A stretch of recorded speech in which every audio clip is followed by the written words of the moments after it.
gonna do a hamburger cake. So what you need is a 2-layer cake already filled, and then you need another cake that's not cut or filled yet, and then I'm gonna be using this crown which I cut off of a previous cake and I saved, knowing that I was gonna make a hamburger cake. So what I need to do first is just take this one. This is an 8-inch cake and it's on an 8-inch cake board. So what I need to do is just trim the board all the way around, because I want the board to be the same size as the cake. Even though it's an 8-inch cake board, what happens is the 8-inch cake shrinks just a little bit, so therefore the board becomes a little larger. So just cut that, put that one to the side, and that one's actually ready to be iced just like that. Now the top of the hamburger, I just have this one on a larger cake board right now, because later we're going to place it on top of the bottom part of the bun. This is the top part, and we're not going to need a cake board under this one. So what I like to do is just go ahead and start carving this down a little bit. So just the edges here. And notice I like to carve away from myself and not towards myself. This is a pretty sharp knife I have. And it's good to use a serrated knife like this, bread knife, like this one works really well. This one's just a little bit sharper.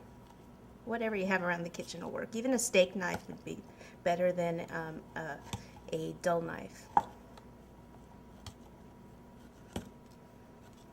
Okay, now before I continue, what I want to do is go ahead and take this crown from the other cake that I had, place that on top. See how we're getting the mound for the top of the bun? Remove the excess. Put that off to the side.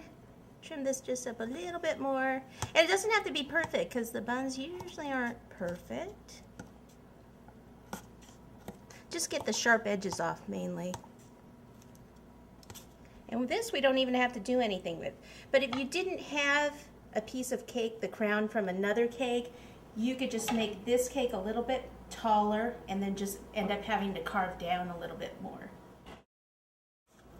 And we are ready to ice.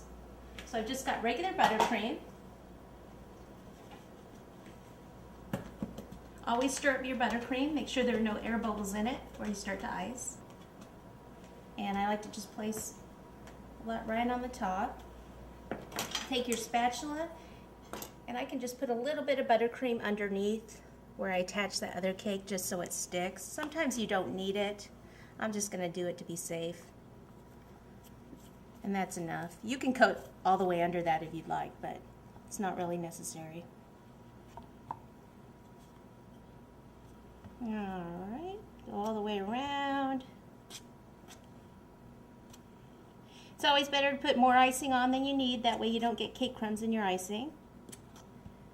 Because what we're going to do with this icing later is we're actually going to airbrush this to make it look like the hamburger bun. So you don't want to have cake crumbs in there.